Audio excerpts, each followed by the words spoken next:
কাবার কালো গিলাফ যে দেখে নাই, মদিনার সবুজ গম্বুজ যে দেখে নাই, সে তো জীবনে কিছুই দেখে নাই। তার এই চোখের কোনো মজাই তো পায় নাই, সে দেখার কোনো স্বাদই তো পায় না। মজার বিষয় হলো 2 বছর আগে হুজুর হারাম শরীফে মক্কায় একদিন এক বাংলাদেশি ভাই দৌড়াইয়া আমার কাছে আইসা আমারে জড়ায় জড়ায় কাঁদতেছে, অজরে কাঁদতেছে। তাই বললাম কি হইল, কান্না থামান, কাঁদতেছেন? হুজুর আমি এই আল্লাহর ঘরে এই প্রথমবারের মতো আসছি, শুধু আপনার এক কথা শুই না। তাই বললাম কি কথা এটা? হুজুর এই কথা এটা, এই আমি এটা বয়ানে শুনছি, আপনি এটা কইছেন যে যেই চোখ কাবার কালো গিলাফ দেখে নাই, মদিনার রওজা সবুজ গম্বুজ দেখে নাই, সে দেখলো কি? আমার দিলের মধ্যে এটা খুব ধাক্কা লাগছে যে হ্যাঁ আসলে আমি তাহলে দেখলাম কি। এরপরে আমার দিল পাগল হয়ে গেছে, আমি আল্লাহর ঘরে আসছি। আল্লাহ, এটা আল্লাহর ইচ্ছা। আল্লাহ কখনো কারো দিলে কোনো কথা লাগায়? এই জন্য যেই দিল আল্লাহকে নিয়ে ভাবে না ছেলেরা, এটা কোনো দিল না বাপ, এটা দিল না। সারা পৃথিবীর সব নারী দেখেও তোমার তৃপ্তি হবে না। সারা দিন এই ফালতু জীবন, ঘোরা গাড়ি, রং তামাশা, ফুর্তি, একদিন দিন শেষে ঘুমাইবার সময় তৃপ্তি আসবে না। তুমি দেখো আমার কথাটা ইনসাফের সাথে, প্রিয় ভাই তোমরা জানো আমি ব্যক্তিগতভাবে নওজোয়ান ছেলেদের বিষয়াদি নিয়ে খুব গবেষণা করি, ভাবি, ফিকির করি, কাছের থেকে বুঝতে চেষ্টা করি। তুমি ইনসাফের সাথে দেখো সারাদিন এই রং তামাশা, হই হুল্লুর, লাফালাফি, ফালাফালি, নারী, ছবি, মোবাইল, অশ্লীল দৃশ্য, বন্ধুদের আড্ডা, গালি গালাজ, অসভ্য কথা, জানোয়ারি কথা বলে। রাত্রে যখন ঘুমাইতে যাও আল্লাহর কসম করে বলো, তোমার দিলকে তুমি জিজ্ঞাসা করো, দিলের মধ্যে দেখবা সুখ নাই, তৃপ্তি নাই, তৃপ্তি নাই, স্বস্তি নাই, বরং হতাশা, পেরেশানি, পেরেশানি, সুখ হয় না। গুনাহগারের দিল সুখ হয় না, নাফরমানের দিল সুখ হয় না। বরং আল্লাহকে সেজদা দিয়ে দেখো, আল্লাহকে সেজদা দিয়ে দেখো, আল্লাহর দিন মেনে দেখো, ইনশাআল্লাহ কলিজা ভরা সুখ মিলবে। আল্লাহ তাআলা কোরআন হাদিসে কুদসিতে আছে, আল্লাহ তাআলা বলেন ইয়া ইবনা আদম তাফাররাগ লিইবাদাতি। ওই দেখেন ওই ছেলে, দেখেন ওই অপদার্থকে দেখেন, এই যে তোমার লগের এই ছেলে, বলা হয়েছিল না মোবাইলটা না করতে, মানে কিছু ছেলেই আছে একেবারে অসভ্য। এর কথা হইল আরো বড় হুজুরও যদি কয়, আমি আমার বাপেও যদি আমার কোরবান হইয়া কয় আমি মোবাইল ছাড়া বাঁচতাম না। এগুলো এক ধরনের গাদ্দার স্বভাব, মানে কলিজার মধ্যে এইভাবে মোবাইল বসাই দিছে, এটা ছাড়া ভাবতেই পারে না, এটা ছাড়া মাছ যেমন পানি ছাড়া বাঁচতেই পারে না। আমি ইলিশ মাছ দেখছি, ইলিশ মাছ চাঁদপুর বড় মাছ ঘাটে ইলিশ মাছ নিজে দেখছি, ওই উঠাই যে দাঁড়ায় দাঁড়ায়, মানে পানির থেকে নদীর উড়াইয়া, মানে একটা গোট দিতেই মরে যায় ইলিশ মাছ, মানে একটা মিনিটও ইলিশ মাছটা আমাদের কি হয় না, বাঁচে না, এই পানির থেকে আলাদা করে উড়াইবার সাথে সাথে একটা সাইড দেয় মরে যায়। এটা অন্যান্য মাছ তো আরো কিছুক্ষণ কি করে বাচ্চা থাকে, কিন্তু ইলিশ মাছ এমন, মানে এ পানি ছাড়া বাঁচতেই পারে না। এই অসংখ্য ছেলে পেলে তোমরা, আহারে বাবারে, মোবাইল ছাড়া তোমাদের একটা মিনিট কাটতে চায়, কি পেশাবখানা, কি বাথরুম, কি টয়লেট, কি খাবার, কি হাঁটা চলা। আহা, বাবা আছে এখানে, দাদারা আছে, এলাকার মুরব্বীরা আছে, এত ওলামায়ে কেরাম আছে, কত মানুষ দেখতেছে, আমারে কি ভাববে, কিচ্ছু বোঝে না। একেবারে টোটাল ব্রেনটা ডালাই করে লাইছে, এটার মধ্যে একেবারে ডালাই করে লাইছে এটার ভিতরে, যে কেউ দেখুক, যে যা মনে করুক, আমার অসভ্যতা আমারটা আমার লয়। এত বিবেকহীন বাবা মানুষ হয় না, এত বিবেকহীন। আত্মমর্যাদা তো একটু সম্পদ, মানুষের একটু হলেও তো লজ্জা হওয়া উচিত যে আমাকে তো আমার বড়রা দেখছে, আমাকে তো আমার মুরব্বীরা দেখতেছে, আমার এলাকার মান্যগণ্য লোকেরা আছে, আমার বাপ চাচা দাদারা তো আছে এখানে, এখানে তো এরা রংপুরের মানুষ না, আপনারা রংপুরের মানুষ, এখানে আপনারা নর্থ বেঙ্গলের মানুষ, এখানে এই অঞ্চলে এবং আশপাশের মানুষই তো আপনার। এর দুর্বিবেকও তোমার হবে না ভাইয়া? সারাদিন মোবাইল, তোমার গ্রামের মসজিদ, তোমার মসজিদ, তোমাকেও গ্রামের মসজিদে আজান হইল, তোমার সামনে কত মুসলমান মসজিদে ঢুকলো, তুমি মুসলমানের ঘরে জন্ম নিয়া, তোমার মা মুসলমান, তোমার বাবা মুসলমান, 2টা বছর পবিত্র মায়ের দুধ খাইলা, এরপরও সারাটা দিনে এক ওয়াক্ত নামাজ পড়লা না। হায় হায়, মুসলমানের ঘরে এত বড় জানোয়ার কেমনে হইলি রে বাপ? এই জানোয়ার, তুই এত বড় জানোয়ার কেমনে হইল? তুই মুসলমানের ঘরে এত বড় জানোয়ার কেমনে রে হইল? তোরে কোন মা দুধ খাওয়াইল রে? হায় হায় হায়, তোরে কোন মা দুধ খাওয়াইল? তুই এত বড় হাইওয়ান হইলি কেমনে রে বাপ? সারা দিনে এক ওয়াক্ত নামাজ পড়ে না মানুষের বাচ্চা, মুসলমানের সন্তান। ছি ছি ছি ছি ছি। আরে এত বড় কুত্তা তো হইবার কথা না, এত বড় জানোয়ার তো হইবার কথা না। মাগুলোর বিবেক কি, বাবাদের বিবেক কি? আমি পারি না বিশ্বাস করেন, আমার এটা আমি হজমই করতে পারি না যে এটা কি কয়, যে তার বাপটা করলো কি, মাটা করলো কি, যে এতে তারা বাপ মা জীবিত, তাগো গড়ে এই ছেলেটা একটা দিন ফজরের নামাজ পড়ে না, এত বড় অসিব্য। কেমনে মুসলমানের ঘরে ঘুম যায়, তার বাপ মা বাচ্চা রইল কেমনে, আমি মাথাতে ধরে না। আমি এটা বহুত চিন্তা করছি, বিশ্বাস অনেক দিন চিন্তা করছি আমি, যে এটা হয় কিভাবে, কিরে কয় এটা হয় কেমন, এটা হয় কেমনে? মানুষের ঘরে জন্ম নিয়ে এত বড় হাইওয়ান কেমনে হইল? এটা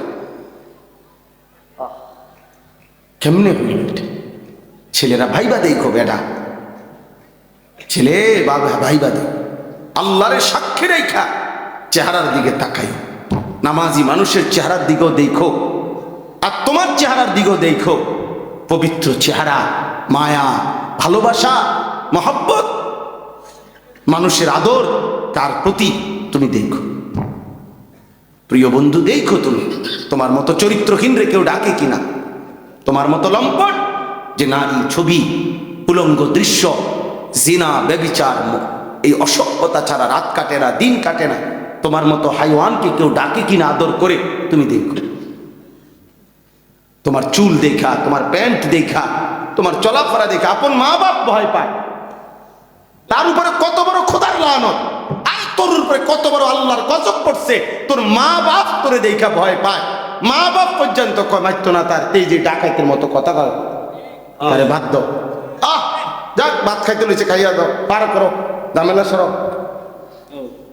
বিদেশ যাইতে গেছে, যাও ফাটাই দাও, বিদেশ ফাটাই দাও, টেয়া লাগবো কইছে, টেয়া দিয়া দাও, হুদা মারতো না, বেশি কথা কই না, তে যে ডাকাই।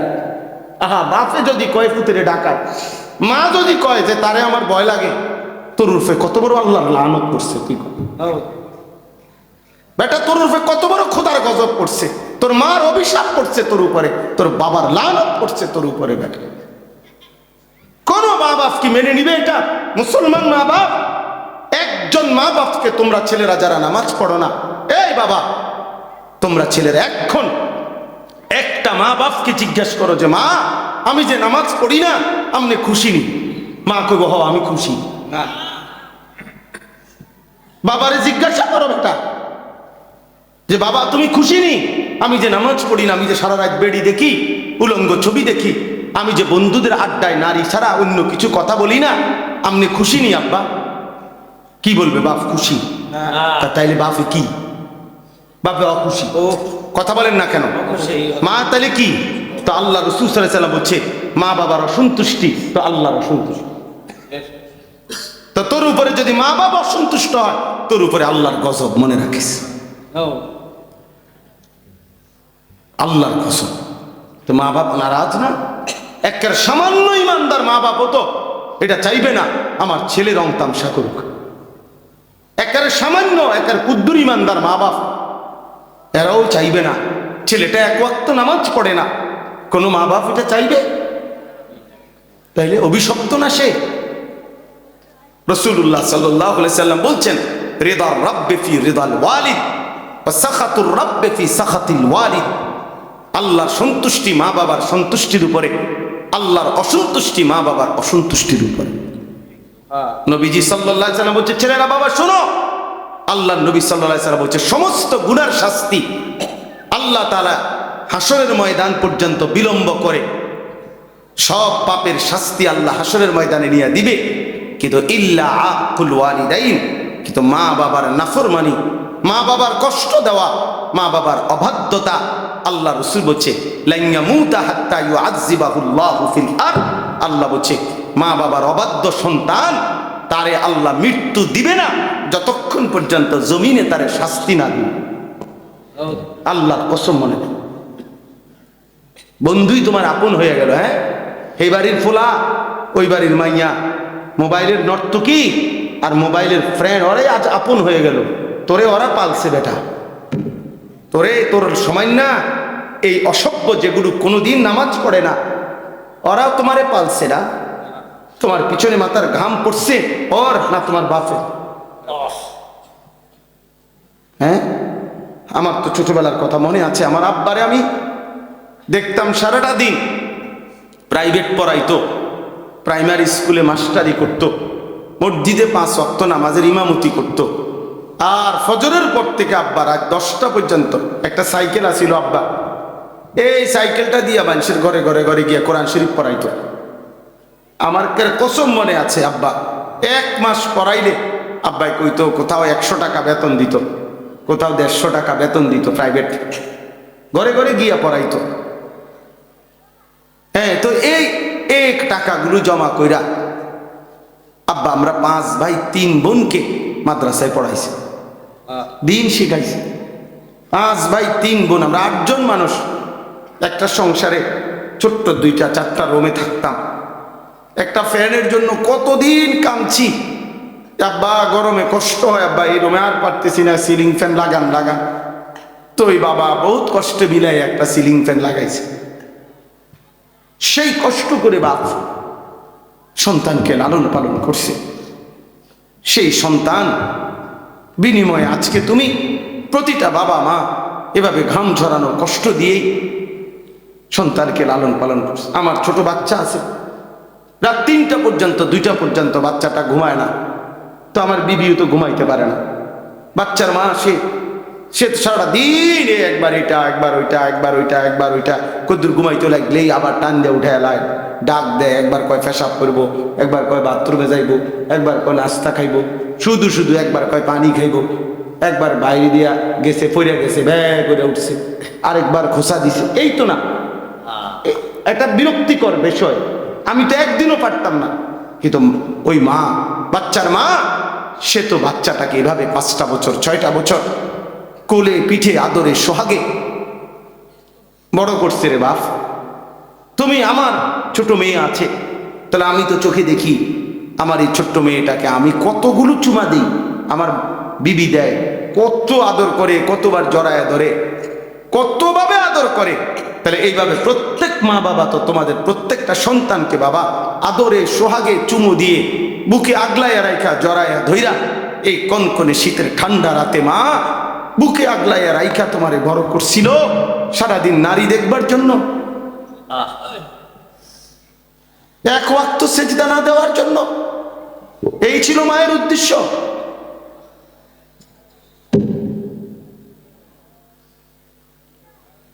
ভিন নারী যখন দেখো বন্ধু, উলঙ্গ ছবি দেখো, তোমার মার কথা মনে পড়ে না?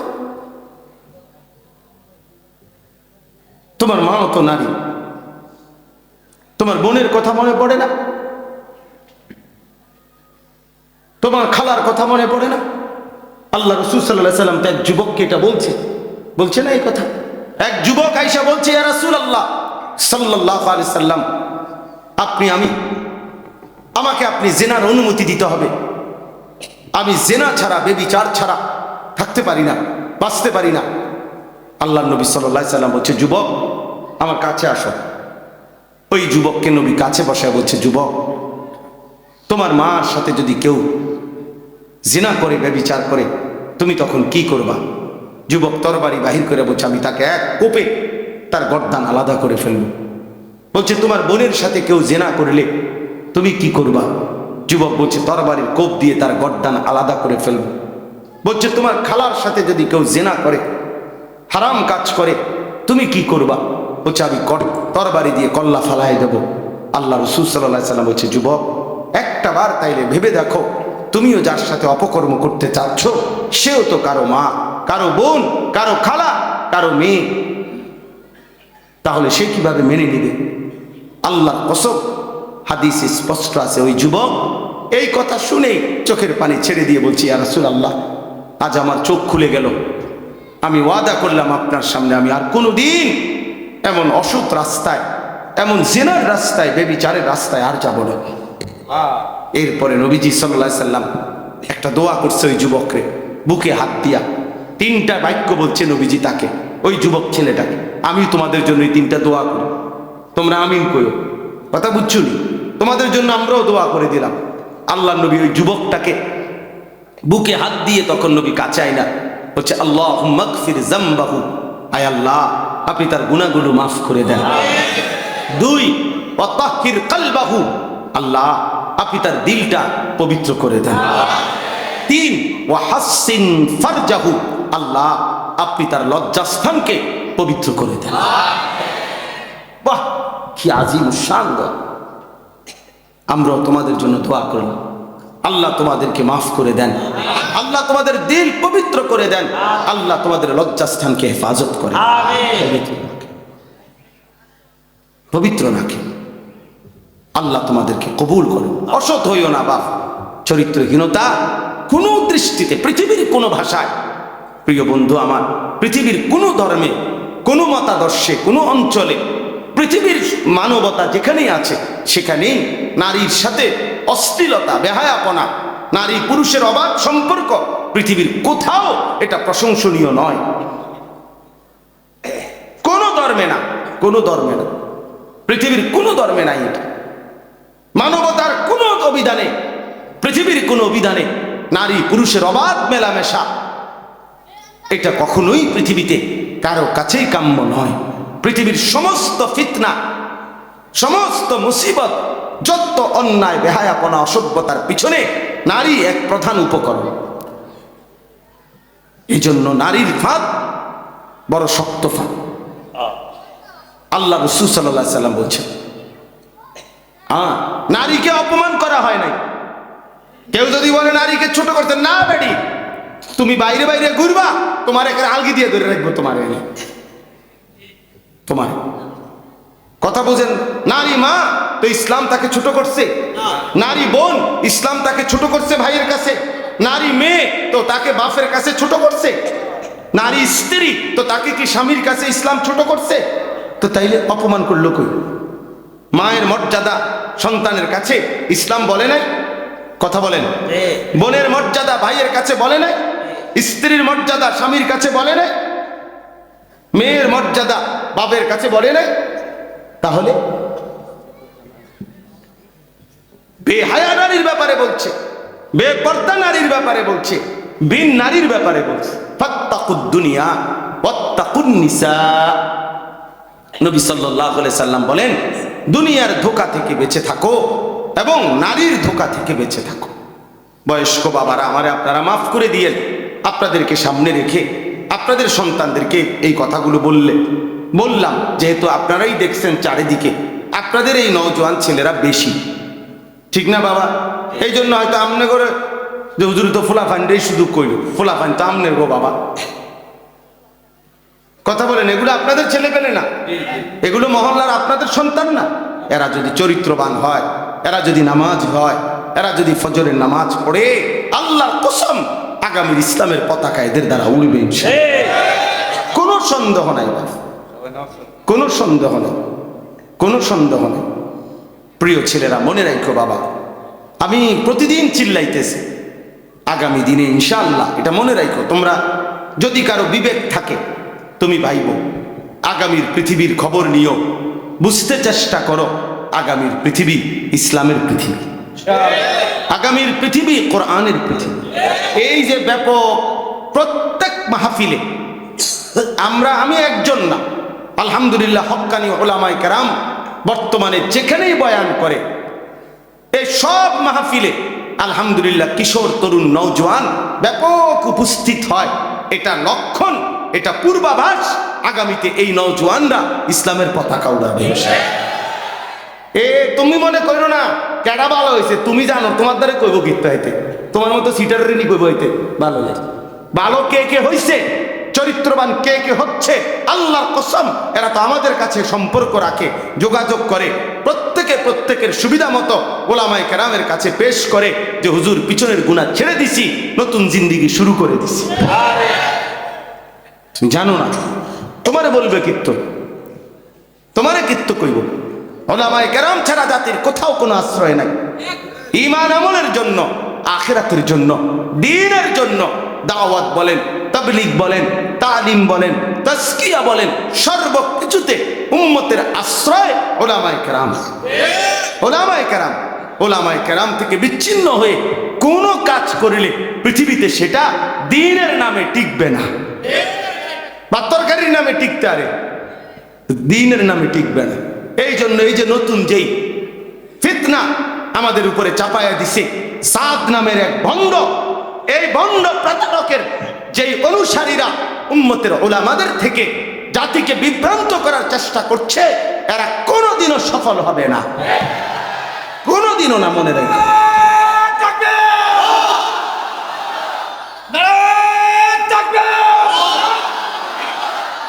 এরা কোনোদিন সফল হবে না, কোনো সফল হবে না। এই সাদ গ্রুপ এবং তার অনুসারীরা, তাদের মেন মাকসাদ, এরা এজেন্ট, এরা দালাল, এদেরকে বেঈমানরা নিয়োগ দিছে উম্মতের ওলামা, শীর্ষ বুজুর্গদের ওলামাদের থেকে সাধারণ মুসলমান যেন আলাদা হয়। কিন্তু ওরা জানে না এটা পৃথিবীতে 1450 বছর ধরে, আরো আগেও চেষ্টা হয়েছে আলেমদের থেকে জাতিকে বিভ্রান্ত করার, কিন্তু শেষ পর্যন্ত ষড়যন্ত্রকারী ধ্বংস হয়ে গেছে। ইমানদার ওলামায়ে কেরাম আগের মতোই টিকে আছে। 2জন 4জন শহীদ হইলে, ওলামায়ে কেরামের কারো জীবন চলে গেলে ইসলাম থামে না। আনিসুর রহমান মরলে কিচ্ছু হবে না, কিচ্ছু হবে না ইনশাআল্লাহ। আমার রক্ত ঝরলেও কোনো সমস্যা নাই, আমার শহীদের খুন ঝরলেও কোনো সমস্যা নাই। আমার 2 ছেলে মাদ্রাসায় পড়ে, আগামী দিনে তারা কথা বলবে ইনশাআল্লাহ। আমার লাখ লাখ সন্তান সারা বাংলাদেশে পড়ে, আমাদের সন্তানরা তারা আগামী দিনে কালেমার পতাকা উড়াবে ইনশাআল্লাহ। অতএব কোনো দুশ্মন টিকবে না। প্রিয় ভাই, প্রিয় ছেলেরা, অনুরোধ করছি বাপ, আমি লম্বা করতে পারছি না, এই জন্য আমি অনুরোধ করলাম, নওজোয়ান ভাই, তোমরা একটা ছেলে হলেও বুঝতে শেখো, একজনই ভালো হও, একজনই নামাজ পড়ো। নামাজ ছাড়া মুসলমান হয় না বাপ, সেজদা ছাড়া মুসলমান হয় না বাপ, নামাজ ছাড়া সেজদা ছাড়া মুসলমান হয় না। দয়া করে ফিকির করো বাবা, আমি অনুরোধ করলাম। বাবারে বেইজ্জতি করো না বাপ, মাকে বেইজ্জতি করো না, তোমার ধর্ম ইসলামকে এত বড় অপমান করো না বাপ, তোমার আল্লাহকে এত বড় কষ্ট দিও না, তোমার রসুলকে এতটা কাঁদাইও না বাপ। মদিনার রওজায় তিনি হায়াতুন নবী, নবী সাল্লাল্লাহু আলাইহি ওয়াসাল্লাম হায়াতুন নবী, তিনি জীবিত। তিনি কি জীবিত? তিনি জীবিত। উম্মতের আমলনামা তার কাছে শোনানো হয়, ফেরেশতারা তার কাছে পেশ করে। প্রতিটা উম্মত পৃথিবীর যেই কোনো প্রান্ত থেকে একবার দুরূদ শরীফ পড়লেই ফেরেশতা নির্ধারিত আছে, তারা আল্লাহর নবী সাল্লাল্লাহু আলাইহি সাল্লামের রওজায়ে আতহার মদিনার সবুজ গম্বুজের নিচে গিয়ে নবীজির কাছে শোনায়, ইয়া রাসূলুল্লাহ, আপনার উম্মতের অমুকের ছেলে অমুক, আলী আশরাফের ছেলে আনিসুর রহমান একবার আপনার উপরে দুরূদ পড়েছে। এজন্য উম্মতের আমলনামা নবীজির কাছে শোনানো হয়, শোনানো হয়। তো রাসূলুল্লাহ সাল্লাল্লাহু আলাইহি সাল্লাম যখন শুনবে, হায় আমার এই উম্মত মুসলমান হয়েও দিনের পর দিন সেজদা করে না, নামাজ পড়ে না, তো আল্লাহ নবী কি পরিমাণ কষ্ট পাবে, অথচ আল্লাহ তাআলা তাকে কি পরিমাণ মর্যাদা দিয়েছেন, কত গুণে গুণান্বিত করছেন আল্লাহ নবীকে, কোনো শেষ আছে? কথা বলে শেষ আছে নবীজির? কোনো নবীজিকে আল্লাহ দুনিয়াতে কত মর্যাদা দিলেন, আখিরাতে কত মর্যাদা দিবেন, তার কোনো কুল কিনারা আছে? দুনিয়ার ব্যাপারে আল্লাহ তাআলা বলছে, ইন্না আ'তাইনাকাল কাউসার। এই শব্দের 2 অর্থ। এক অর্থ হলো আল কাউসার, একটি নির্ধারিত পানীয় যেটা হাসরের ময়দানে আল্লাহ তাআলা আল্লাহ নবী সাল্লাল্লাহু আলাইহি সাল্লামকে দান করবেন। আর নবী সেখান থেকে উম্মতকে পান করাবেন, নাকি? এটা একটা অর্থ। আর সব তাফসিরে আছে আল কাউসারের আরেকটি অর্থ আছে আল খাইরুল কাসীর। আল্লাহ বলছে, বন্ধু, দুনিয়ার হায়াতেই আমি আপনাকে অগণিত কল্যাণ দান করেছি। আপনার দুনিয়ার সম্মান অগণিত, আপনার আখিরাতের সম্মান অগণিত, অগণিত, অগণিত। এরকম একটি শ্রেষ্ঠতম মর্যাদা, সম্মান, যেটা আল্লাহ তাআলা দুনিয়াতে আমাদের নবী সাল্লাল্লাহু আলাইহি সাল্লামকে দান করেছেন, সেটাই হলো মেরাজ। বলেন আলহামদুলিল্লাহ। কি সেটার নাম? মেরাজ। মেরাজ। রাসূলুল্লাহ সাল্লাল্লাহু আলাইহি সাল্লাম 40 বছর বয়সে যখন ইসলামের দাওয়াত শুরু করলেন, তো একটানা 10 বছর মক্কায় কালেমার দাওয়াত দিছেন। এই 10টি বছরে জুলুম, নির্যাতন, অত্যাচার বিরামহীন নবীজির উপরে হয়েছে, সাহাবীদের উপরে হয়েছে। 10 বছরের নির্যাতন, জুলুমে আল্লাহ নবী সাল্লাল্লাহু আলাইহি সাল্লাম একদিনের জন্য কালেমার দাওয়াত বন্ধ করে নাই। আলহামদুলিল্লাহ। 10 বছর পরে আল্লাহ নবী সাল্লাল্লাহু আলাইহি সাল্লামের চাচা আবু তালেব ইন্তেকাল করছে। নবীজির স্ত্রী আম্মাজান খাদিজা, একমাত্র বিবি ছিল তখন, তিনিও ইন্তেকাল করছেন। এই দুইজনের ইন্তেকালের পরে নবী সাল্লাল্লাহু আলাইহি সাল্লামের উপরে কাফেরদের জুলুম, নির্যাতন আগের চাইতে 10 গুণ বেড়ে গেছে। নবীজি সাল্লাল্লাহু আলাইহি ওয়াসাল্লাম 11তম বছর, মানে নবীজির 51তম বছরে আল্লাহ নবী সাল্লাল্লাহু আলাইহি সাল্লাম এবার মক্কা থেকে ইসলাম প্রচারের জন্য তায়েফে, পার্শ্ববর্তী তায়েফ, এই তায়েফে গেছে। তায়েফে যাওয়ার পরে তায়েফের মধ্যে লম্বা সময় তিনি কালেমার দাওয়াত দিছেন। একটি লোক কালেমা গ্রহণ করে নাই, বরং পাথরের আঘাতে তাড়ায় দিছে, ছোট বাচ্চাদেরকে লাগায় দিছে। নাউজুবিল্লাহ, এই লোকটা পাগল, যত মারো পাথর মাইরা তারে বের করে দাও। রক্তাক্ত দেহ নিয়া সারাটা শরীর রক্তের জর্জরিত করে আল্লাহ নবী মক্কায় ফেরত আসছে।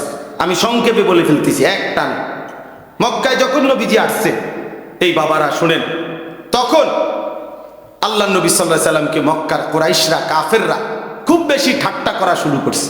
নবীজিকে বেশি ঠাট্টা। মুহাম্মদ, তুমি বলে শ্রেষ্ঠ নবী, তোমার আল্লাহ তোমারে বলে কত মর্যাদা দিছে, কত সম্মান দিছে, কত কিছু হুনাইলা, কত কিছু কইলা। আমরা এলাকাতেও তোমার কোনো সম্মান নাই। শেষ পর্যন্ত তায়েফে গেলা, ছোট বাচ্চা, 10-12 বছরের বাচ্চা পর্যন্ত তোমারে পাথর মারে, আর তুমি কও তোমার বলে অনেক মর্যাদা। কই তোমার সম্মান? কই তোমারে আল্লাহ কই ইজ্জত দিল? তোমারে বাচ্চারা পর্যন্ত পাথর মারে, ওমা, তো তোমার সম্মান কই? এই কথাগুলো যখন বলতেছে, আচ্ছা ইনসাফের সাথে বলেন তো, এত বড় রাহমাতুল লিল আলামিন নবীর কলিজাটার মধ্যে তখন কেমন লাগছে? চায় হায় আমার উম্মত আমারে কি কয়। আমরা কিতাবে পড়ছি, বাপ নবীজি তায়েফের ময়দান থেকে রক্তাক্ত শরীর নিয়া রাত গভীরে এই রক্ত মাখা শরীরে ওই দিন ফিরে আসার পরে রাত্রিবেলায় কাঁদছিলেন নবী।